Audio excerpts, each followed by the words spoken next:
ඔයාලට අද අලුත් වීඩියෝ එකක් ගෙනාවා. ගොඩක් දෙනෙක් යන්න ආස කරන තැන. ඒ තමයි සුන්දර මුහුදු තීරය. මේ පයාගල මුහුදු තීරය අපි බීච් එකට ඇතුල් වෙන්න ගොඩක් තැන් බැලුවා. ඇතුල් වෙන්න බෑ. මුහුද ගොඩක් සැරයි. මේ දින්නේ මුහුද ගොඩක් සැරයි. ඇතුල් වෙන්න බෑ. ටිකක් තලුයි. මේ ස්ථානයෙන් පමණයි මේ ස්ථානයෙන් විතරයි ඇතුල් වෙන්න පුළුවන්කම තිබ්බේ. ඉතින් අපි පොඩ්ඩක් බීච් එක එහා අයිනට ගිහිල්ලා මේ හරිය වැඩි කවුරුත් වෙන දැනක් නෙවෙයි. වීඩියෝ එක කරගන්න ප්ලේසි වෙන තමයි මෙතනට ආවේ. තව අර පේන අර හරියට ගිහිල්ලා අපිට ඔයාලට වෙන්නත් නම් හිමායි වයින්දු තමයි අදත් ආවේ. කලින් විදියටම. ඉතින් මේ මහමුහුද කියන්නේ විතක සුන්දරයි සාමකාමී විතක මහා යක්ෂයෙක් වගේ.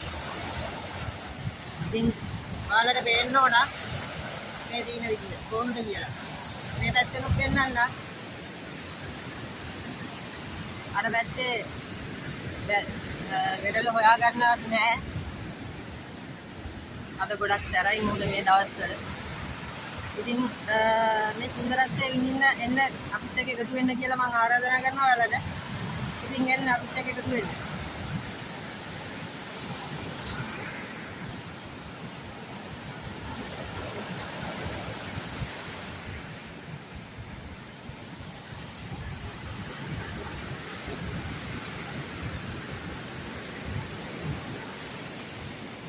ඉතින් අද ගොඩක් මුහුද සැරයි. සැර වුණාට ඉතින් මේ සුන්දරත්වය විඳින්න ඕනද නිවාඩු දවසක් ඉඳලා මම ආවා. ඔය ආදරණීය බින්දත් එක්ක.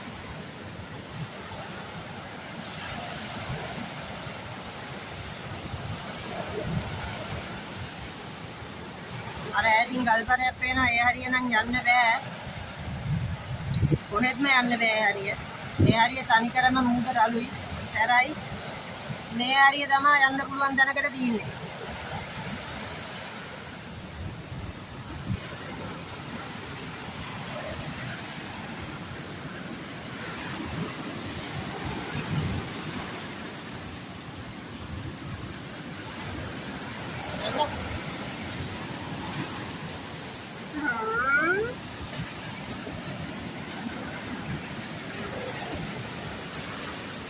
ඔන්න තවරැල්ලක් එනවා.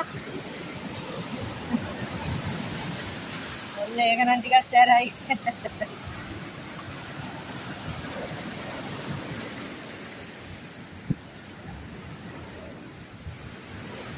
ඉතින් ඔන්න වගේ මේ වෙරළ තීරේ ඉතාම සුන්දරයි, ලස්සනයි. ඉතින් කිව්වා වගේ පුළුවන් තරම් එහාට ගිහිල්ලා මම පෙන්නන්න. උතුරු දිග එහාට යන්න බෑ. පුළුවන් ටික එහාට ගිහිල්ලා මම පෙන්නන්න. පරිස්සම.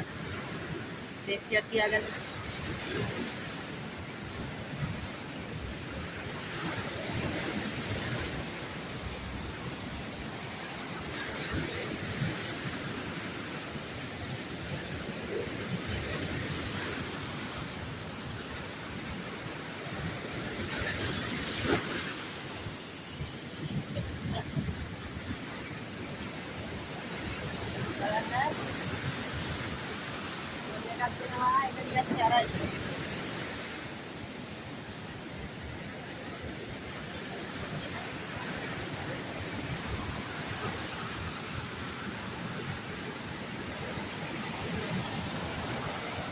ඉතින් මම අර හරියට අනක් පෙන්නුවා.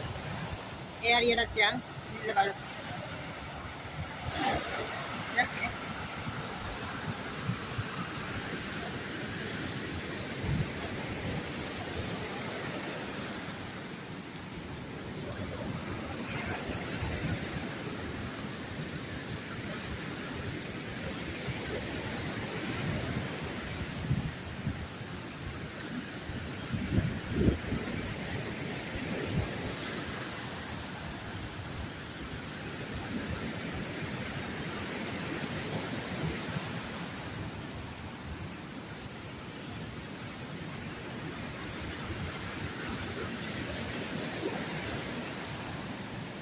ඉතින් මේ මහමුහුද කියන්නේ ස්වභාව ධර්මය විසින් අපිට තින්න කරපු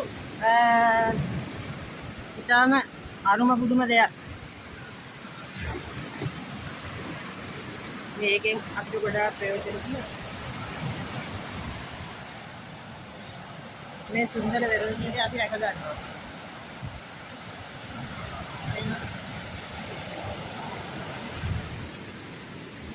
අර දින අපි වැපුලා තියෙන්නේ. අපි මෙහෙටම ආවද?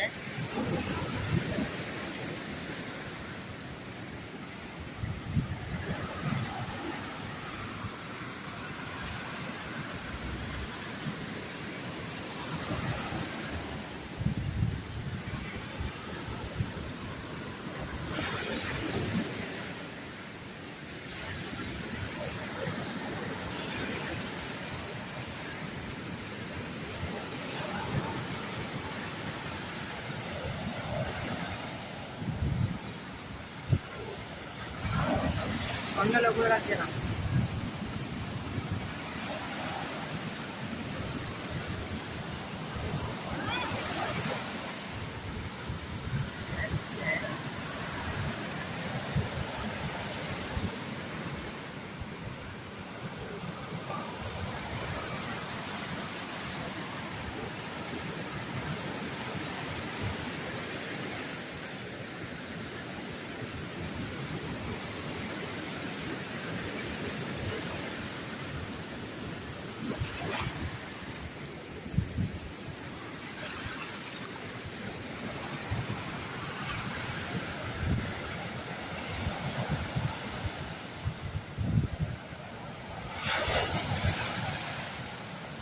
දැක්කද?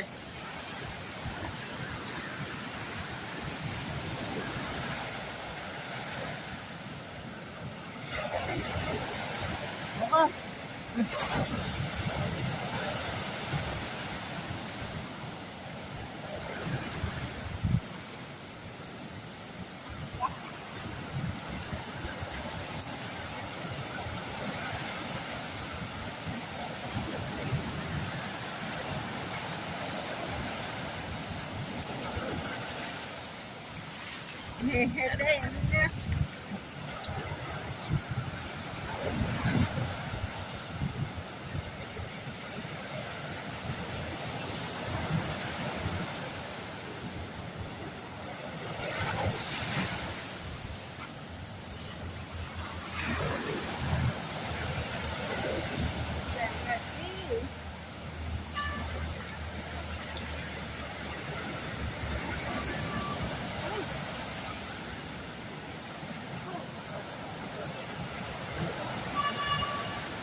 ඉතින් අද නිවාඩු දවස් තමයි අපි ආවේ. වෙන තීරයට බීච් එකට. බස් එකේ ආවේ. වාහනයකට නෙවෙයි ආවේ. ඉතින් ඔයාලත් ඇවිල්ලා අතන එන්ජොයි කරන්න. ලස්සනයි හැබැයි පරිස්සමෙන්. දුන්නු ගොඩක් සැරයි. පේනවනේ. එහෙම මහමුද වෙලාවකට සුන්දරයි වෙලාවකට හරි ප්‍රචණ්ඩයි සැර මේ ටිකක් ප්‍රචණ්ඩ වෙලා ඉන්නේ. ඉතින් මේ පැත්ත ගත්තාම මෙතන බන්ට් එකක් වගේ දිනවා. මම මේ පැත්ත ගැන වැඩි දන්නේ නැහැ. මේ පැත්තේ බන්ට් එකක් තියෙනවා. ඊට පස්සේ ඇතින් ගල් පාර සෙට් එකක් පේනවා. එතන පොඩි හොටෙල් එකක් තියෙනවා. විලා ටයිප් වගේ රෙස්ටොරන්ට් එකක්. ඊට පස්සේ මේකෙන් ඇවිල්ලා ඔයාලට කෑම ගන්න පුළුවන්. ඉතින් ඒ වගේ ඩේ අවුටින් වගේ මොනවා හරි කරගන්න පුළුවන් වෙයි. ඉතින් මේ පැත්තේ ගොඩක් ලස්සනයි. මෙතන එහා පැත්තේ තියෙනවා පොඩි මොයක් තියෙනවා. මුහුද පැත්තෙන් එන ඇලක මොයක්. ඉතින් මේ පැත්ත හොඳයි. වටේම මුහුද තියෙන්නේ. මේ හොටෙල් එක වට වෙලා තියෙන්නේ වටේම මුහුදේ. ඉතින් මේ පැත්ත කන්දක් තියෙනවා. ඉතින් ඒකත් හොඳ ලස්සන view එකක් තියෙන්නේ. ඔයාලට ඇවිල්ලා හොඳට enjoy කරන්න පුළුවන් මේ පැත්ත. මොකද මේ දවස්වල නම් මම කියන්නේ නැහැ එන්නේ කියලා. මොකද මේ පැත්ත ගොඩක් සැරයි. අද මේ කාලේ සැරයි. මොකද ඒ වුණාට ෂේප් එකේ සේෆ්ටි එක enjoy කරනවා නම් ඉතින් එහෙම ප්‍රශ්නයක් නැහැ. එන්න ඇවිල්ලා මේ සුන්දර අසිරිය විඳ ගන්න. ගොඩාක් ලස්සනයි. හිත නිවනවා. මම අර මගේ කලින් වීඩියෝ වල ඔයගොල්ලෝ මාව දැක්කේ නෑ. මගේ කලින් වීඩියෝ වල ඔයාලා මාව දැක්කේ නෑ. මම ඒවා මූණ දෙන්නේ නෑ. ඒවා මගේ කටහඬ විතරයි තියෙන්නේ. ඉතින් ඒ මගේ කලින් වීඩියෝ වල තියෙන්නේ අර ආරණ්‍ය සේනාසන වල ගියේ ඒවා තමයි තියෙන්නේ. හිත නිවෙනවයි කියලා දාලා තියෙන්නේ. ඉතින් මම ගොඩක් ආසේ ඒ වගේ රිලැක්සේෂන් තියෙන තැන් වලට තමයි මම යන්නේ. ගොඩක් ඒ තැන් වලටමයි මගේ වයිෆ් මේ මගේ වයිෆ්. ඉතින් අපි දෙන්න ගොඩාක්ම යන්නේ වගේ තැන් වලට. ඉතින් මේ බීච් එකත් ඒ වගේ රිලැක්ස් වෙන්න පුළුවන් ගොඩාක් ලස්සන රිලැක්ස් වෙන්න පුළුවන් තැන. අපිට මේ බහින්න හම්බෙච්ච තැන තමයි මේ. මේ ගොඩක් රිලැක්ස් වෙන්න පුළුවන් තැන. ඔළුව මාර විදියට කාම් වෙනවා. හරිම රිලැක්ස්. ඔයාලත් ඇවිල්ලා මේ විදියට එන්ජොයි කරලා මේ සබා සෞන්දර්යමය අසිරිය විඳ ගන්න. ඔයාලට තව වීඩියෝ එකක් මම ගේන්නම් ඉස්සරහට. එතකන් ආයෙ හම්බෙනකන් ඔයාලට සුබ දවසක්. ජය වේවා.